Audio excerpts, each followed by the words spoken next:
ओम नमो ब्रह्मन् देवाय गो ब्राह्मणहिताय च जगद्धिताय कृष्णाय गोविंदाय नमो नमः। अक्सर हम देखते हैं कि कथावाचक 7वें दिवस सुदामा चरित्र जरूर सुनाते हैं। तो देखिए, आज मैं समझ रहा हूँ लगभग हमारा कार्यक्रम का श्राद्ध का अंतिम दिवस है, यानी कि अमावस्या तिथि है। 16 दिन से हम बराबर आपको सुनाते चले आ रहे हैं भागवत की कथा।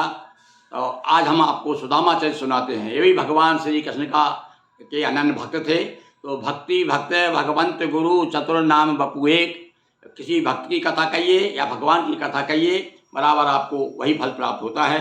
तो आज हम आपको सुदामा चरित्र सुनाते हैं, सुनिए। गुरु भाई श्री कृष्ण के विप्र सुदामा नाम, कृष्ण सुदामा मैत्री सुनिए कथा ललाम। उज्जैनी में गुरु सनादीपन, गुरुकुल में करते अध्यापन।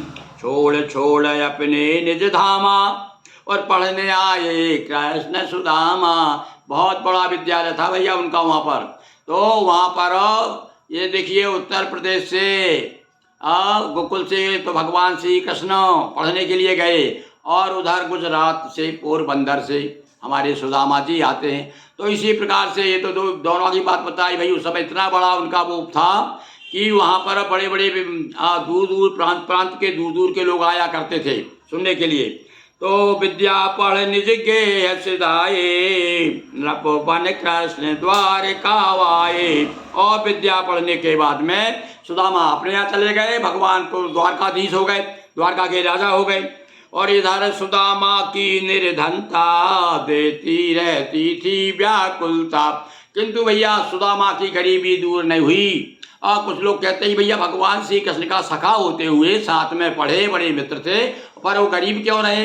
तो फिर उसके लिए बताते हैं भैया उनकी गरीबी इसलिए नहीं गई क्योंकि जब वो साथ साथ पढ़ा करते थे तो काहे गुरु सन कपट मित्र सन चोरी, और या हो निर्धन या हो कोढ़ी। तो एक बार क्या हुआ, गुरु माता ने इनको जब पढ़ रहे थे उज्जैन में दोनों, तो गुरु माता ने कहा जाओ लकड़ी काट के लाओ। भैया आश्रम में तो सब काम करना पड़ता था विद्यार्थियों को।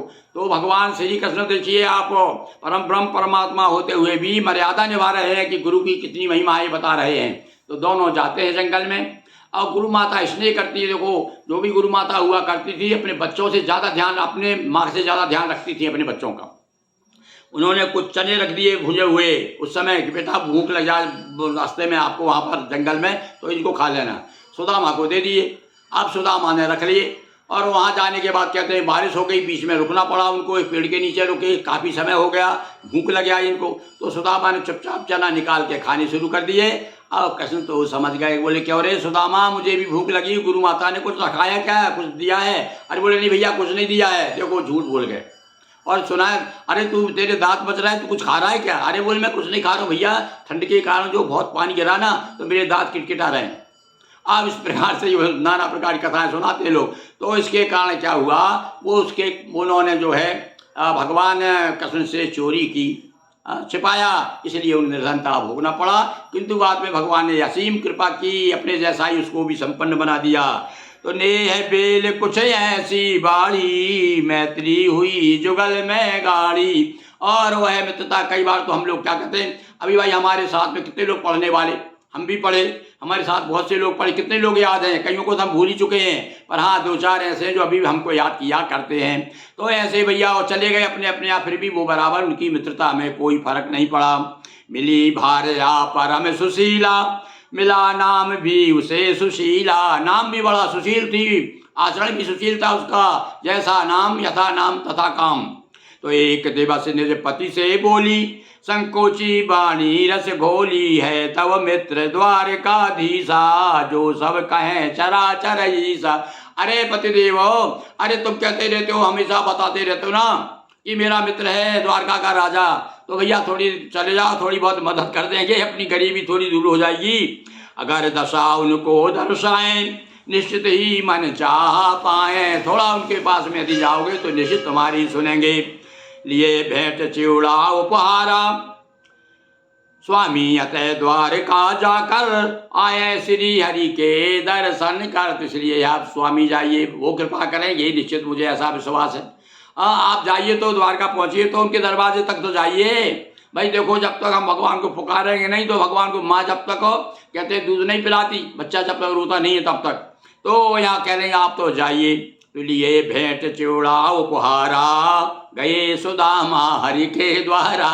और चिवड़ा लेकर के कहते हैं जितने गरीब थे, घर में कुछ भी नहीं था, उसने कहा भाई मैं जाऊंगा, तो बच्चे दौड़ दौड़ के आएंगे, और चाचा जी आए क्या लाए, तो क्या बताऊंगा मैं, तो कुछ तो दे मुझे। वहाँ आप भी कहीं जाते ना भाई तो बच्चों के लिए बिस्कुट पड़ा ले जाते हैं, कुछ नहीं तो अब यहाँ पर वो कहते हैं पड़ोस में से कुछ चूड़े मांग के ले आई चूड़े।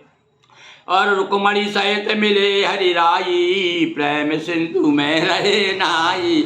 और बड़े प्रेम के साथ भगवान सुदामा से मिलते हैं।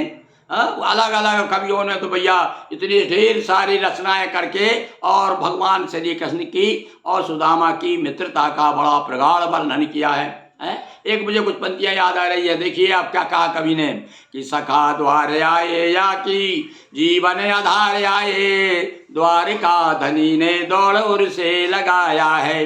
रंग मित्र मेरा हो कलंक है असह यह, बेर नहीं क्षणों में कुबेर सा बनाया है। चार भर चावलों को चाव से चबाया या कि, कभी कहता है कि भगवान ने वो जो उनके दिए हुए चावल चबाए ना, तो चावल थोड़ी चबाया, तो बोली क्या चबाए गए, तो चाहे भर चावलों को चाव से चबाया या कि दुर्ज की दरिद्रता को दांतों से दबाया है। भगवान ने चूड़ा खा करके उसे को है और जो है फिर तो जैसा अपने जैसा ही संपन्न बना दिया। तो रुक्मणी सहित मिले हरि राई, और प्रेम सिंधु में रहे नाई। पूजन की सिंहासन देकर समाचार पूछे हर साकर। और देखिए भगवान ने अपनी सिंहासन छोड़ दी। अब लोग कहें, कुछ लोग कहेंगे अरे वो ब्राह्मण के कारण छोड़ दी, नहीं भैया, उसके पीछे में खास रुचि भाव मैत्री का भाव है। बहुत मित्रता थी बचपन की, तो वो मित्र तो वही है कि माना बराबरी में विवाह रणप्रीत बैर करना चाहिए। जहाँ बराबरी का भाव ना हो वहाँ मित्रता ही नहीं होती, जहाँ छोटा बड़ा मानते हैं। और भैया बात हो लेन देन की जिसमें, वह तो बनियों का प्यार है प्यारे। लेन देन जहाँ होता है तो मित्रता का अर्थ ही है एक परस्पर दूसरे के प्रति समर्पण का भाव। तो भगवान अपने मित्र के लिए देखिए और सिंहासन छोड़ करके खड़े हो गए, उनको बिठाला। और जो देखो भैया एक बात और नियम बताते हैं आपको, पति कोई घर में आया और पति इसका सम्मान कर रहा तो पत्नी अपने आप समझ जाएगी भैया कोई सम्मानी व्यक्ति है। जब तो हमारे पति भी हाथ जोड़े खड़े तो फिर वो भी जरूर आकर के नमस्ते करेगी, पाँव लागेगी और अब वो भी सम्मान करेगी। सारी रानियाँ आ गई और जब उन्होंने कहा जाओ भाई अब हमारे मित्र आए हैं उनके चरण पखारेंगे हम, और क्योंकि वे ब्राह्मण भी हैं। अब तो भैया थाली लेकर के आ गए और भगवान ने हाथ में कहते हैं थाली इधर रखी है, लोटे में जल भरा है और उनके पाँव जो पकड़े, पाँव जो ही पकड़े तो उनके पाँव के और बहुत कांटे गड़े हुए थे पाँव में जहाँ तहाँ। तो वहाँ पर भी एक देखो एक कवि कहते हैं क्या बढ़िया प्रसंग आया। जब भगवान सिंहासन पे श्री सुदामा बैठे हुए हैं, भगवान नीचे बैठे हैं, आसपास देख दृश्य रानियाँ खड़ी हुई हैं और भगवान कहते हैं कैसे बेहाल विवाह सो भयो कंटक चालो परे मग जोए, हाय महा दुख पायो सखा तुम आये ये तैना तय दिन खोए। देखे सुदामा की दीन दशा करुणा करके करुणा निधि रोए, और पानी परात को हाथ छुओ नहीं नैनन के जल सो पग धोए। भगवान इतने रोए कि पानी की जरूरत ही नहीं पड़ी।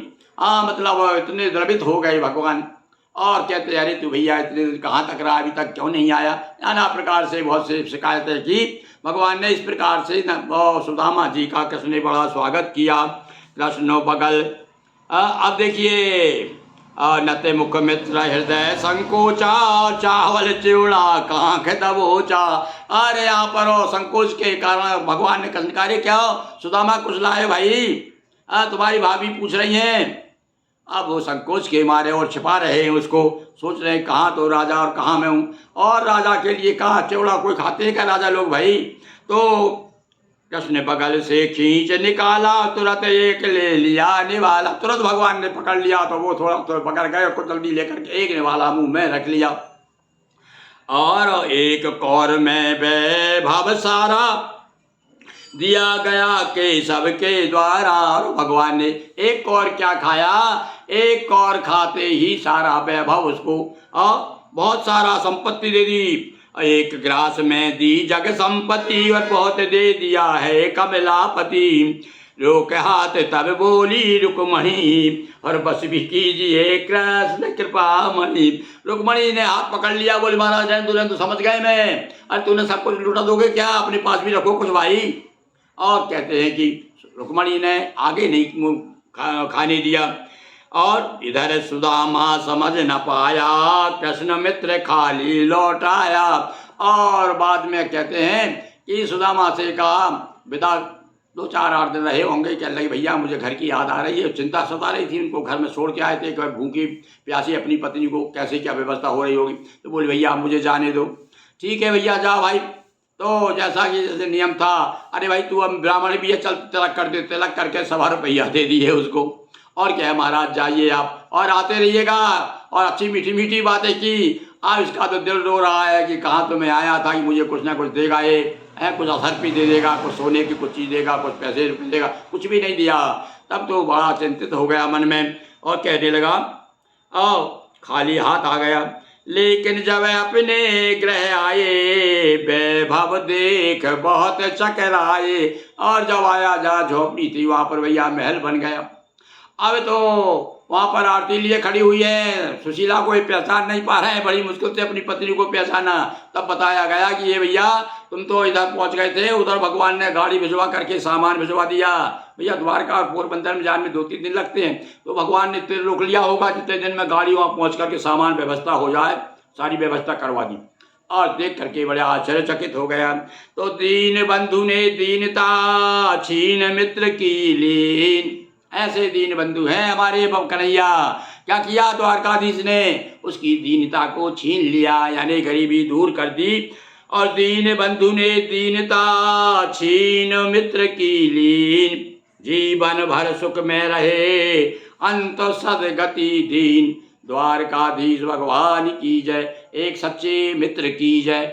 हर हर महादेव शंभो।